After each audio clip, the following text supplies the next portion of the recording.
Et bonsoir et bienvenue dans la séance 41e به جلسه 41 خوش اومدید. قراره به صفحات 130 unité 9 quelle page 130 je crois 131 oui 132 133 بپردازیم unité 9 jeter pas question document F alors 132 à 133 jeter pas question vous voyez c'est un réparateur. Bon, jeter, pas question. Jeter, ça veut dire quoi? Ça veut dire انداختن بیرون. Jeter, pas question. حرفش هم نزن. Bon, alors, comme vous voyez, on est au repère café. Au repère café. Préposition de لیو هست دیگه. A plus le. ما در repère café هستیم. کافه‌ای که تعمیرات میکنه در بروکسل. این article از تیره شده گرفته شده از مگزین نولون www.consolglobe.com le 28 janvier 2014 که پوبلیه شده توی این تاریخ. خب comme d'habitude بیام سوالا رو بخونیم. Que font les gens sur la photo? Les gens, ils réparent, d'accord? Qu'est-ce qu'ils font? Ils sont en train de réparer un appareil, quelque chose. Lecture. Lisez le texte, puis répondez par vrai ou faux, en justifiant vos réponses. Le principe du repère café est d'apprendre à réparer ensemble. Le principe du repère café چی هست؟ d'apprendre à réparer ensemble. یاد بگیریم که با هم تعمیر کنیم. Tous les réparateurs sont des professionnels. Oui ou non? Tous les réparateurs sont des professionnels. Deux S, deux N. C'est on y apporte des objets qui ne fonctionnent plus. On y apporte des objets qui ne fonctionnent plus. ما اشیایی میبریم که دیگه کار نمیکنن.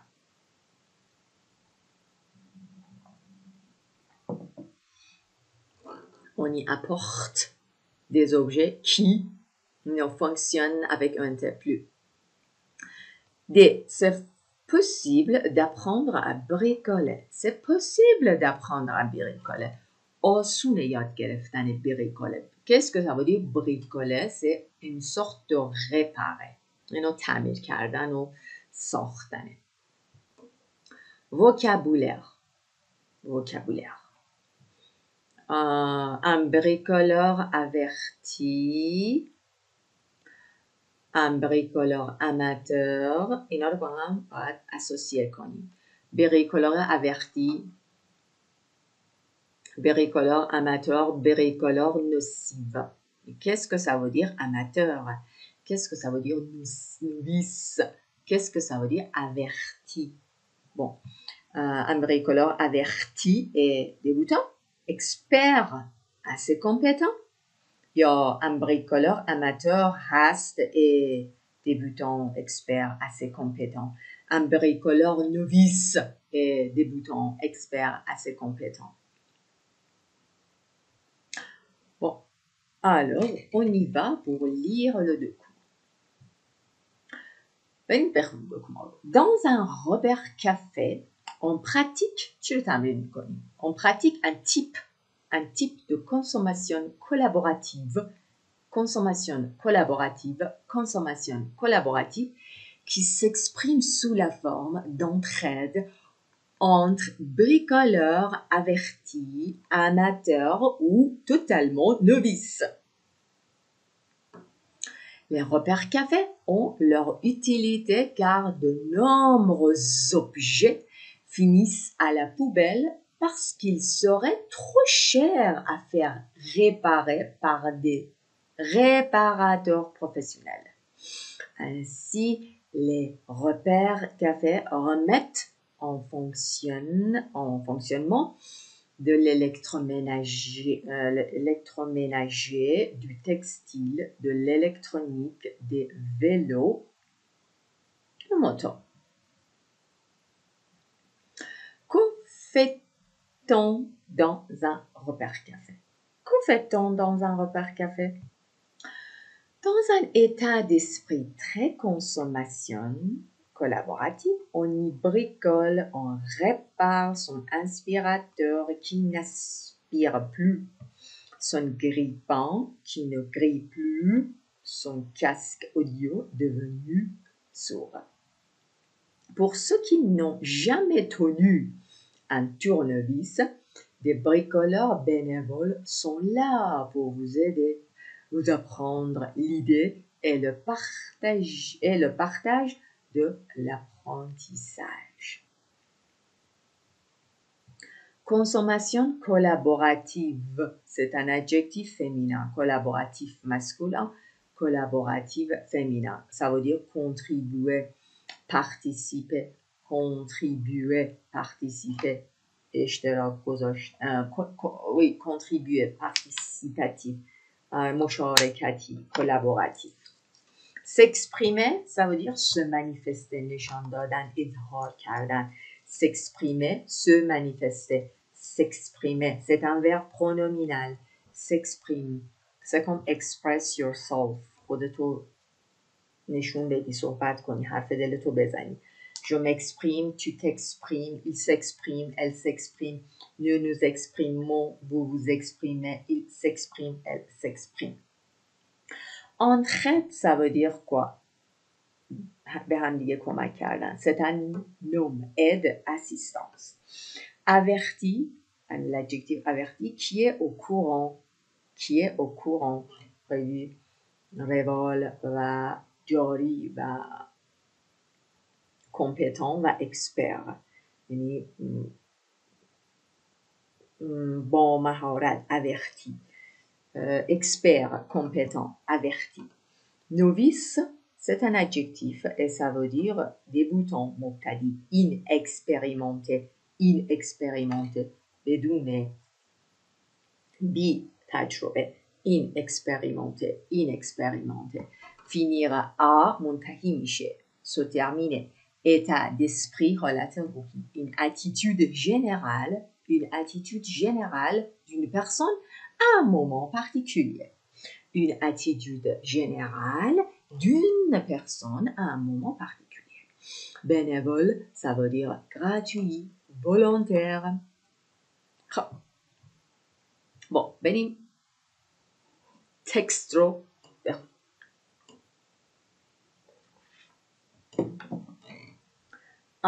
Dans un repère café, on pratique un type de consommation collaborative که خودشون نشون میده sous la forme d'un entraide.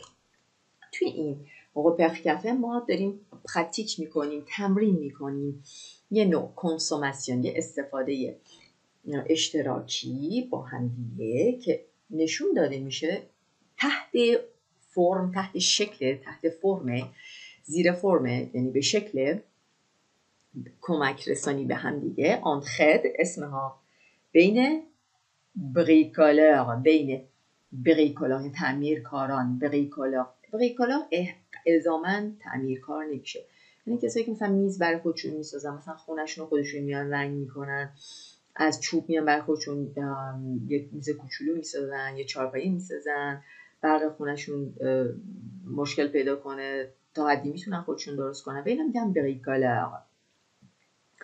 یه نوع کمک رسانی بین انتر از یعنی به هم دیگه کمک کردن. بین کی هست؟ بین بریکولر averti، بین بریکولرهای کمپتان با مهارت، skillful،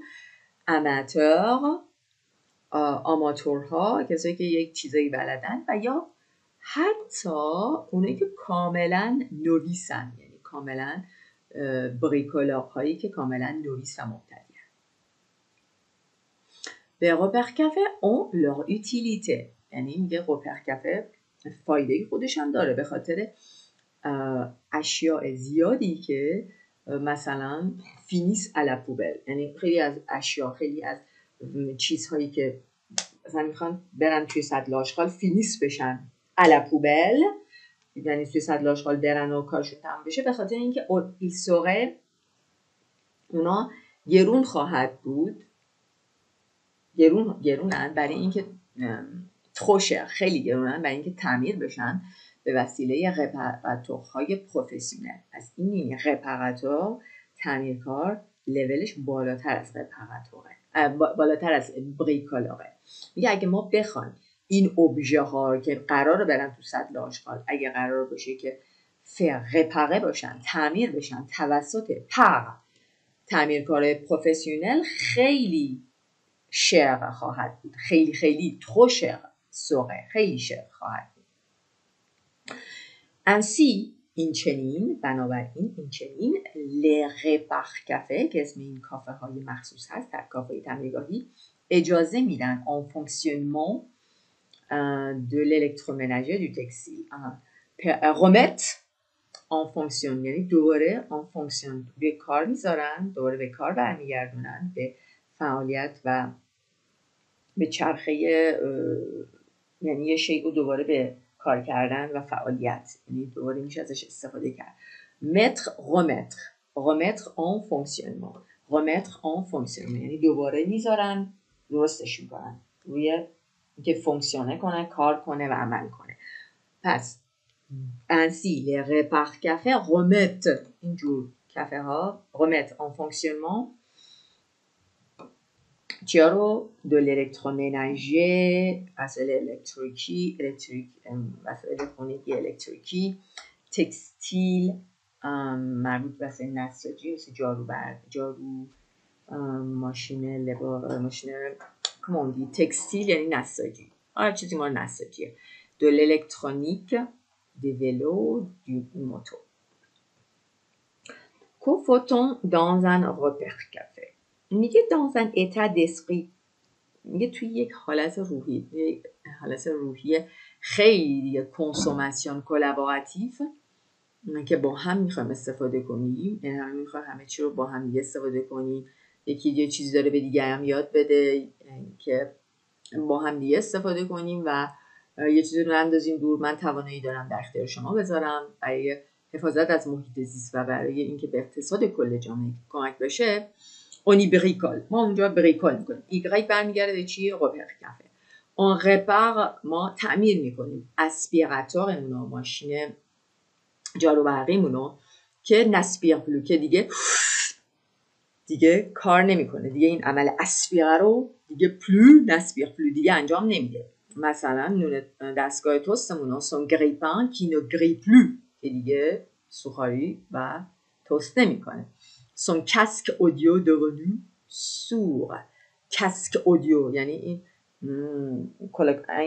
هندز فری هایی که به صورت کاسکت هستش، کلا کاسکت، یعنی اینطوری فارسی چی میگیم که سیم نداره، توسط یه تیک پلاستیک از بالای سر به هم وصل میشه.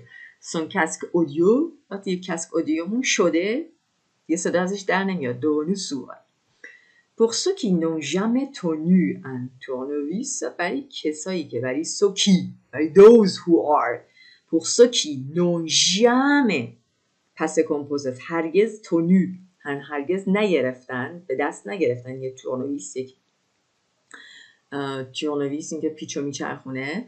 des bricoleurs bénévoles، این بریکولور هایی که داوطلبن اونجا هستن برای اینکه به شما کمک کنن، برای اینکه به شما اپخاندر کنن، یاد بدن، آموزش بدن.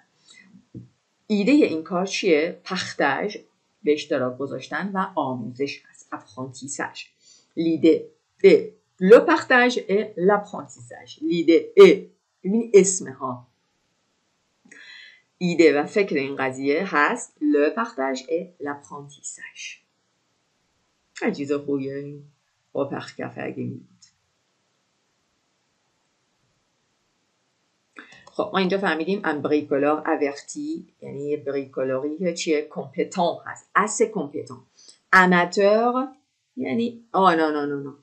انتبهي un bricoleur averti يعني expert هست متخصص un bricoleur amateur يعني assez compétent و یه حدی مهارت داره novice یعنی débutant هست n'est-ce pas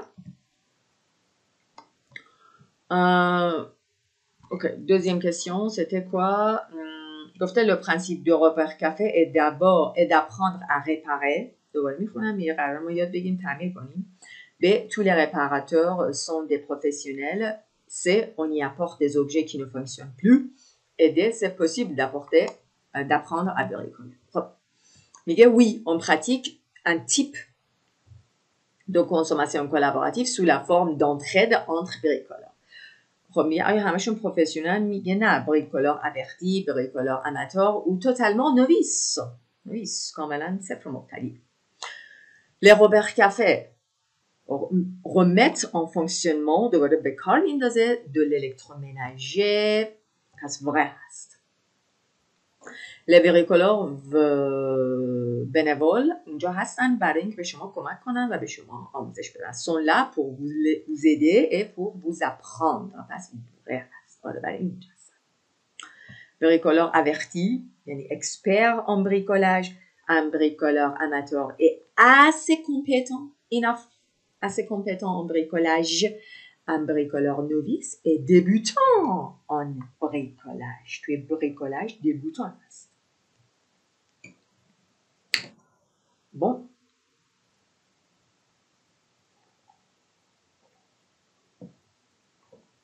Document G.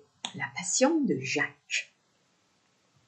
Alors, manier Jacques. La passion de Jacques. On y va.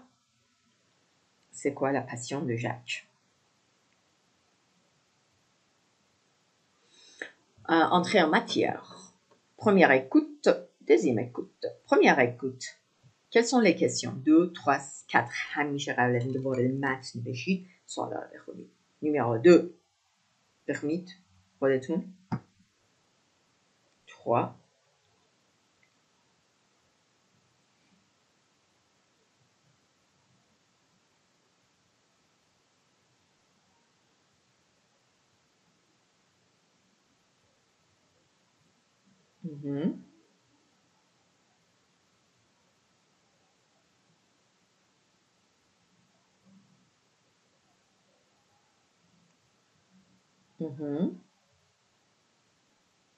Deuxième écoute.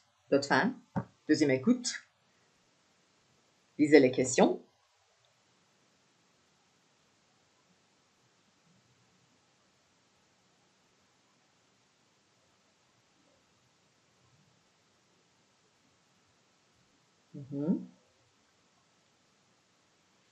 Bon. C'est parti, on y va. أول سمه première écoute جواب میدیم. Page 132, document G. La passion de Jacques. La passion de Jacques. Bonjour.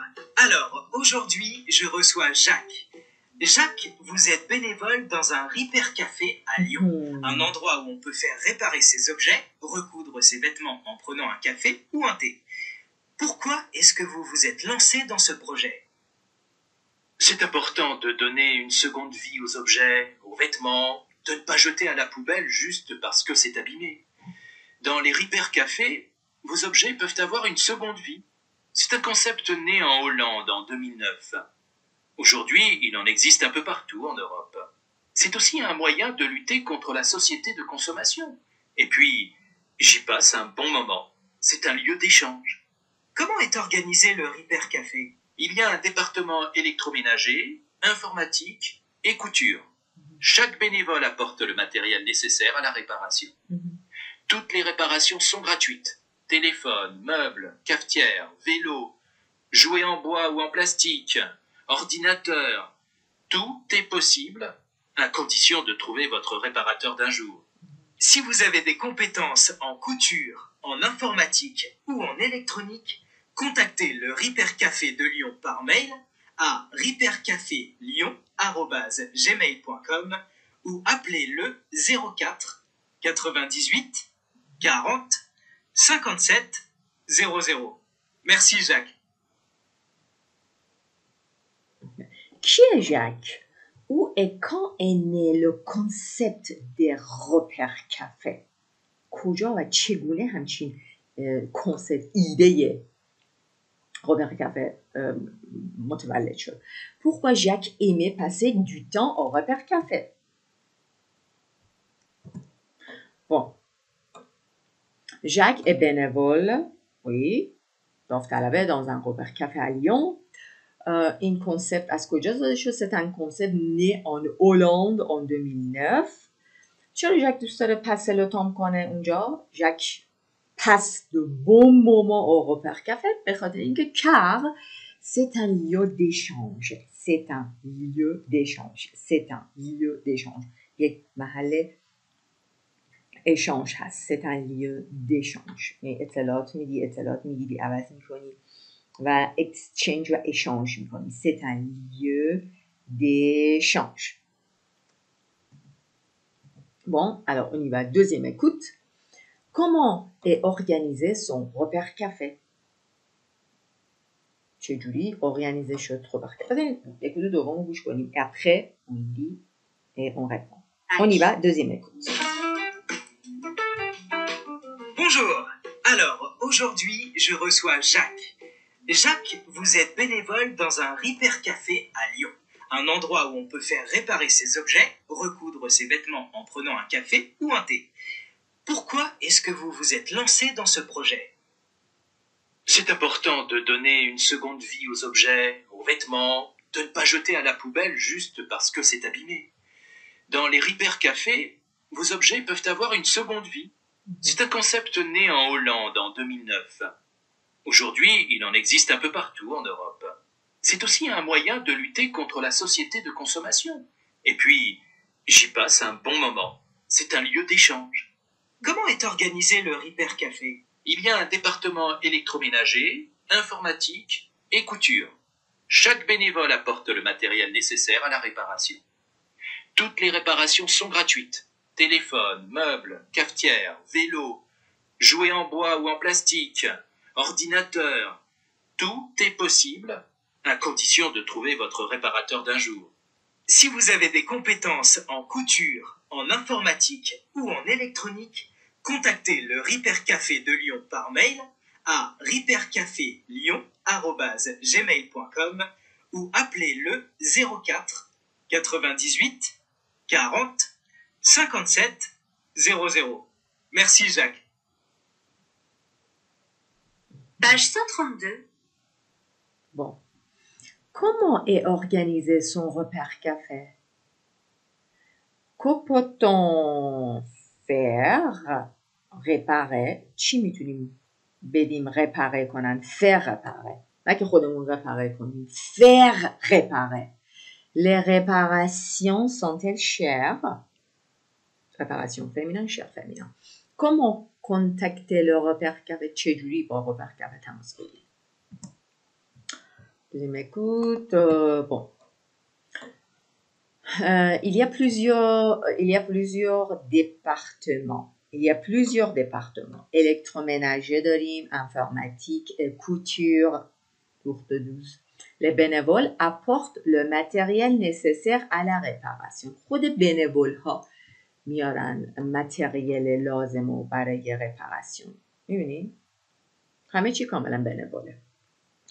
On peut faire réparer un téléphone, un meuble, une cafetière, قهوه‌ساز, un vélo, un jouet اسباب بازی, un ordinateur. Tout est possible. همه چی ممکنه. Toutes les réparations sont gratuites. Toutes les réparations sont gratuites. Toutes les réparations sont gratuites. On peut contacter le repère café de Lyon en envoyant un courriel. با فرستادن یک ایمیل à repaircafélyon@gmail.com ou en appelant یا با زنگ زدن به le 04 98 40 57 00.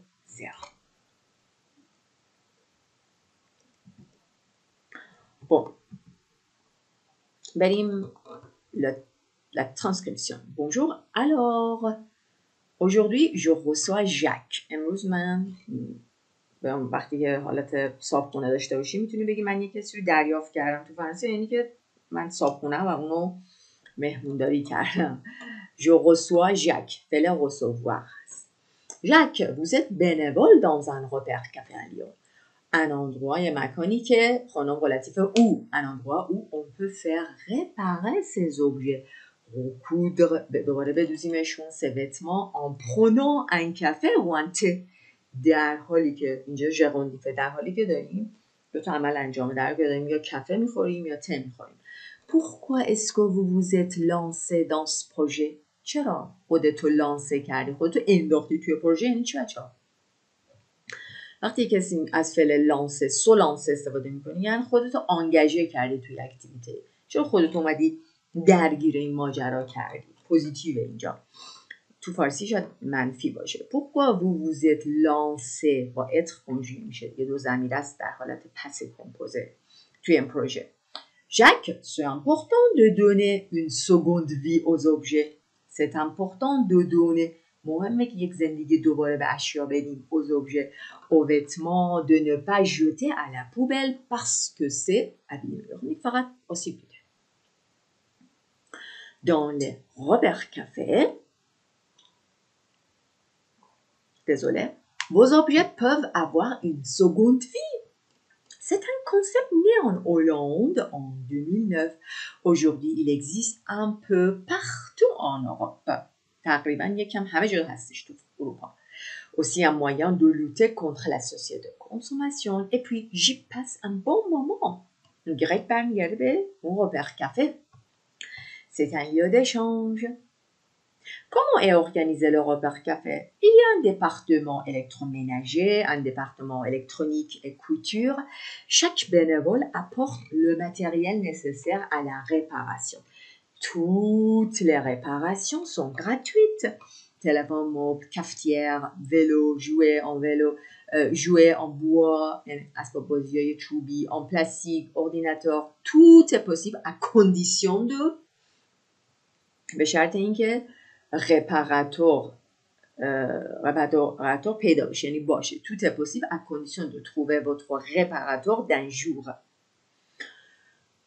اون تعمیرکار روز پیدا بشه. مثلا امروز شاید مال الکترومناژه وسایل برقی الکتریکی نباشه، اما فردا مال مثلا امروز مال انفورماتیک باشه، بعد فردا بگردید. Tout est possible à condition de trouver votre réparateur d'un jour. ممکنه اینجا یه همچین رپاراتوری نباشه کنه.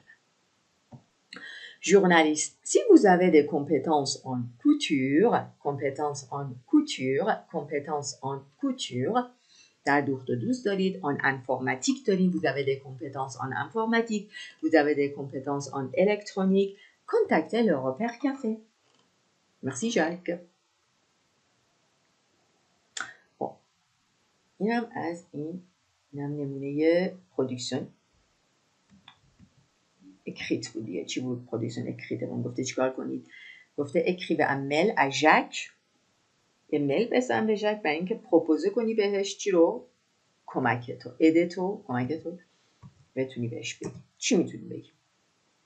Bonjour Jacques, j'ai entendu votre interview à la radio et cela m'a beaucoup intéressé. cela همون سا هست ولی cela نوشتاری تر.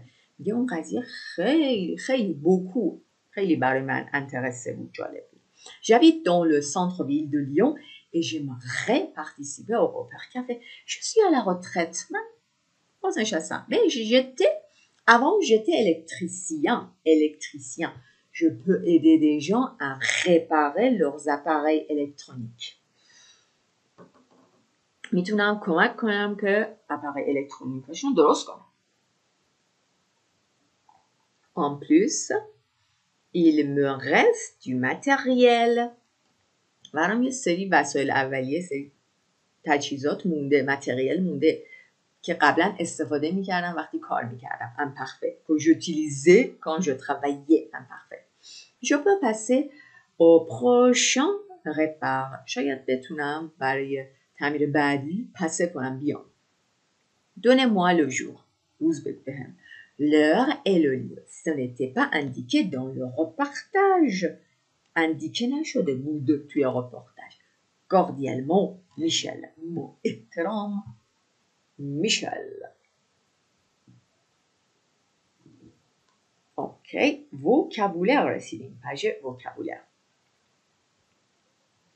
خب on y va.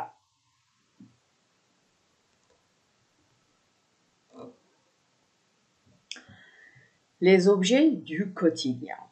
Le CD, le DVD, اشیایی که هر روز ازش استفاده می‌کنیم. Le casque audio همینی که هندز فریایی که این مدل کاسکتی هست. الکترومناژه مثل چی؟ وسایلی که تو خونه استفاده میشه برقیه. Le grille-pain توستر. cafetière aspirateur.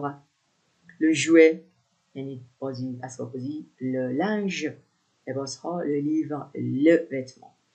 matière جنسشون آن اسیه فولاد آن argent نقره آن یعنی به جنس نقره به جنس چوب آن بوا آن کارتون به جنس کارتون آن کتون به جنس کتان آن فر جنس آهن آن لن پشمی یا جنس پشم آن متل فلزی آن اور جنس طلا آن پاپیه آن پلاستیک آن ور شیشه‌ای La réparation, le bricoleur, la bricoleuse, dépanner, یعنی تعمیر کردن، dépanner کردن، فیکسه کردن، jeter انداختن بیرون یا mettre à la poubelle. poubelle یعنی صندوق آشغال.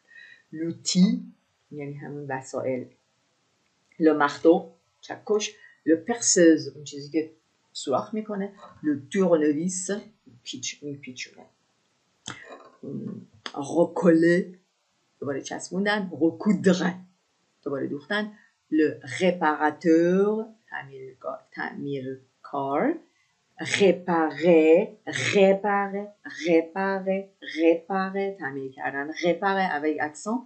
repeindre دوباره رنگ کردن. repeindre. et les travaux manuels. travaux جمع اسم travail هست. کارهای یدی و دستی. le bricolage, le collage, le couture, دوخت و دوز, le décoration, le jardinage. جا پرفیکس یعنی پیشوند re استفاده میشه برای خیلی از ورب ها که معنی encore une fois یه بار دیگه. مثلا میگم repeindre signifie peindre encore une fois. utiliser réutiliser چون با وایل شروع شده رو یه اکسان میگیره که قشنگتر تلفظ بشه. utiliser réutiliser دوباره استفاده کردن.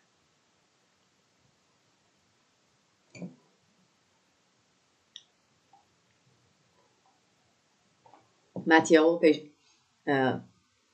پژ قبلی یاد گرفتیم. ماتیار چجوری بگیم؟ اگه احساس نیاز میکنی میتونی یه کوچولو برگردی عقب اسیه ها رو حفظ کنیم. بریم بگیم مثلا اینا هر کدوم dites en quelle matière en quelle matière چه جنسی هستن این اشیاها. numéro 1 دو تا حلقه en argent نقره. دو bagues avec s en argent اس نمیگیره. آن یه چیزی این کلمه اس نمیگیره. un t-shirt en coton une table en bois un gobelet en plastique یک ظرف کشیده این مدلی استوانه en plastique en carton شدم en کارتونه کاغذیه. un pull en laine une carafe en verre en laine en plastique en bois en coton en argent en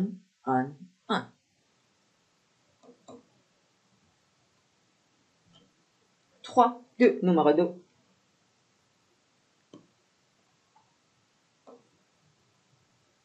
Complétez le texte avec les mots suivants. کدوم کلمات en panne در حال خراب شدن. couture poubelle bricoleur répare sèche cheveux séchoir tournevis.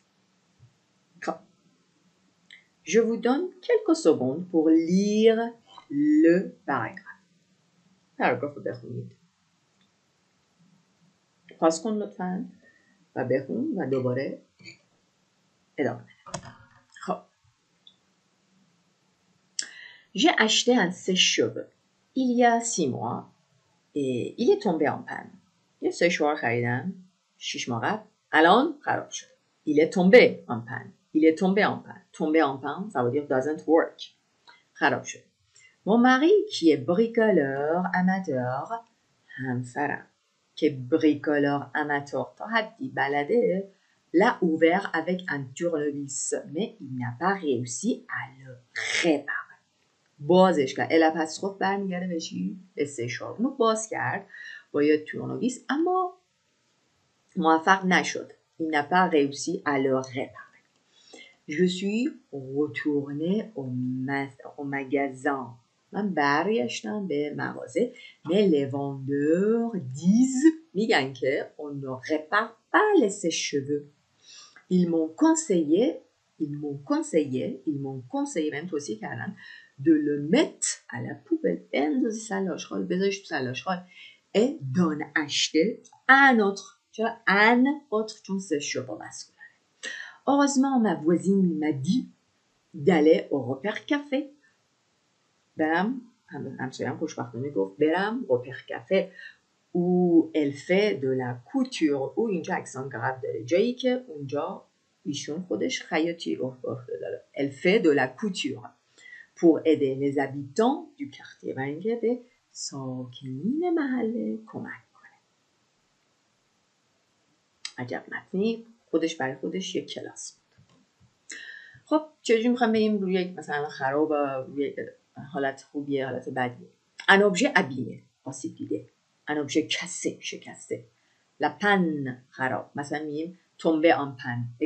اصطلاحش اینه tomber en panne. اینجا داشتیم tomber en panne.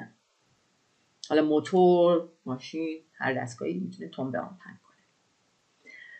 یا être en panne در حالت خراب بودن. tomber en panne یعنی افتاده تو خرابی یعنی خراب شده یا هست خراب. être en panne. Un vêtement du tissu taché. یه پارچه‌ای که لک داره تشه شده. صفت هست.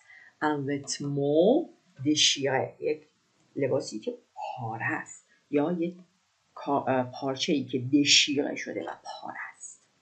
این چه کلمات خوبی در اختیارتون قرار میده. مثلا بیاین برای اینا صفتاشو بگیم. Les chaussures sont abîmées. آسیب دیده خراب شده داغون شده. C'est cassé شکسته. La voiture c'est en panne.